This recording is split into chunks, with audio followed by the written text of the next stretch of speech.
Good evening. I'm Admiral Scott Swift, the commander of U.S. Pacific Fleet.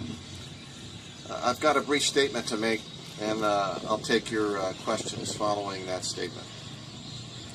As most of you know, the guided missile destroyer USS John McCain was involved in a collision with the merchant vessel Alnick MC while underway east of the Straits of Malacca yesterday at 5:24 a.m. local time, Monday, August 21st. McCain was transiting to a routine port visit in Singapore when the collision occurred. Right now, we are still searching for our 10 missing sailors. That remains our focus. Our thoughts and prayers continue to be with the families of those sailors and the families of our sailors who were injured. Ships and aircraft from the Royal Malaysian Navy and Republic of Singapore Navy joined search efforts yesterday and continue to provide assistance along with aircraft from the USS America.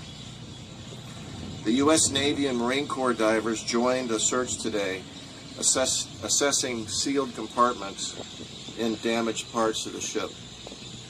The divers were able to locate some remains in those sealed compartments during their search today.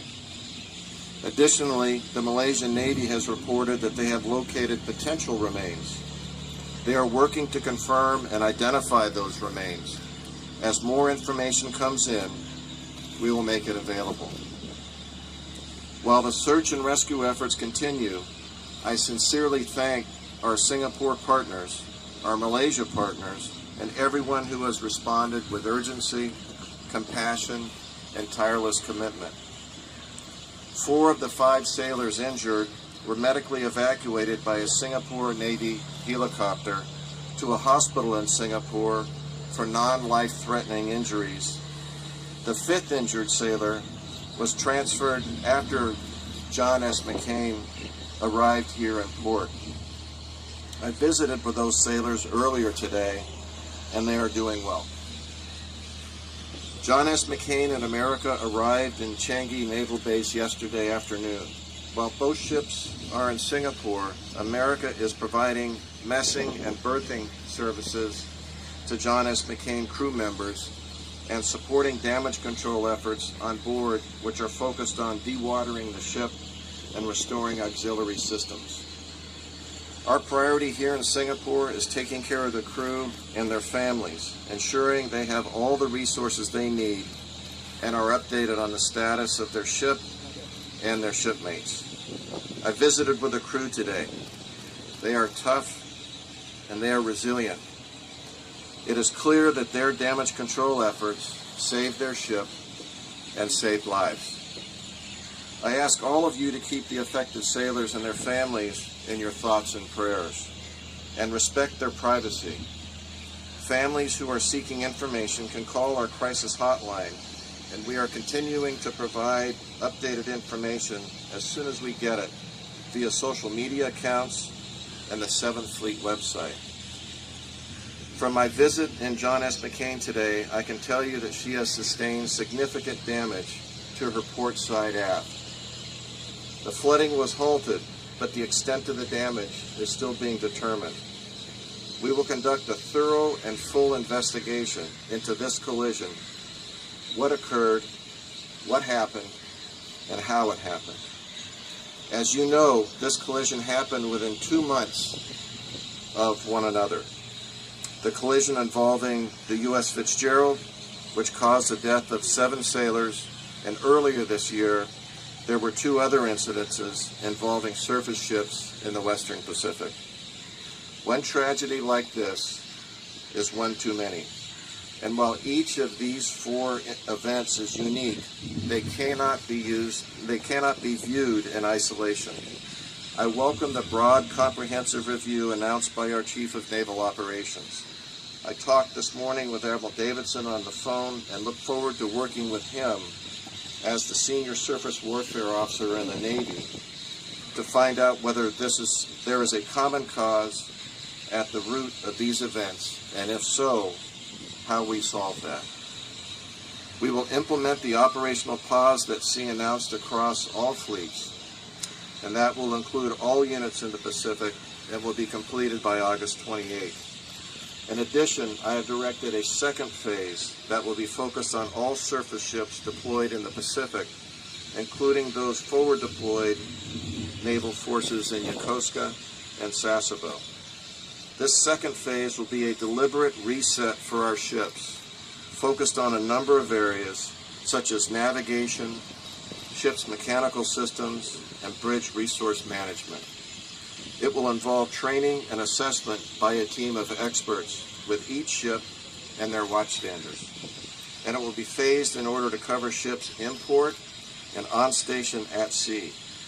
We will take what we learn through each phase and apply it as we progress. Tomorrow I'll be traveling to Yokosuka for discussions with 7th Fleet leadership and engage with the families of the U.S. John S. McCain there. Make no mistake, our sailors in these ships are doing critical work at sea. And for more than 70 years, the U.S. Navy has helped guarantee the security and stability of the Western Pacific. All nations in this region and beyond have benefited from the resulting prosperity that their service has enabled. This work by our sailors is difficult, but it is incredibly important and enduring. We owe it to sailors that man 7th Fleet and their families to answer the questions that flow from the uncertainty of what happened, how could it happen, and what can be done to prevent such occurrences in the future. We owe it to each and every one of them to pursue answers to these questions and others that may be on their mind. We are absolutely committed to doing just that. Thank you, and with that, I look forward to answering your questions. I know there's been a lot of talk about the possibility of a technical steering failure. Is there also any thought of the possibility of some kind of sabotage, cyber attack? So I don't want to comment on any specifics. The investigation is in its very earliest stages. I've heard of these reports of potential cyber attacks or cyber interference.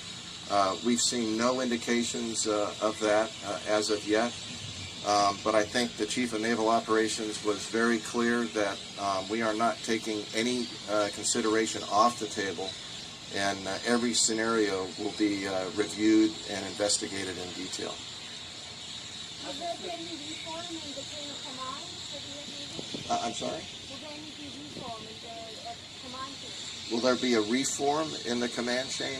Again, it's very early to make a determination of any actions, what might be taken. Our focus is on the 10 sailors that are missing, on their families, and of the crew of the USS John McCain. Admiral Swift, can I ask, with the Fitzgerald, both the commander of the ship and the deputy were asleep at the time of the incident. We've been talking to some families of sailors in San Diego today, and they talked of the Navy being understaffed and overworked, with too many demands and not enough resources. Is there an issue of negligence here, or is it just that your men and women are exhausted from overwork? I think, well, to your last question, I don't think that's the case at all. I was on McCain this morning looking at the eyes of those sailors, even after their heroic efforts yesterday. I didn't see exhaustion. I didn't see a crew that was taking a knee, so to speak. They are manning the USS John S. McCain. They are on their game. They own that ship. Damage control efforts continue. So that view is not a view that I see reflected to me by the 140,000 sailors that man the Pacific Fleet every day. As far as the question of negligence go, that will be a determination of the investigation. And along with the responsibility and authority comes accountability. And I think the record of the United States Navy is clear on that. Admiral, Can you confirm that 3 bodies were recovered at sea today? We have a report from the Malaysians. We're grateful for the support that we continue to get from really across the region. We have a report that they have found a body. We're in the process of affecting the transfer of that body so we can start the identification process and determine whether it's one of the missing sailors or not. So 1 body has found. There is one body that has been reported by the Malaysian Navy has been found. We have discovered other bodies during the diving on McCain today, but it's premature to say how many and what the status of recovery of those bodies is. And given the expanded area of search, are you confident that there will be survivors given what has already happened? So we're always hopeful that there's survivors. The SAR effort continues. I think the fruits of that effort are the fact that the Malaysians have reported recovering a body. So until we have exhausted any potential of recovering survivors or bodies, the search and rescue efforts will continue. And with regard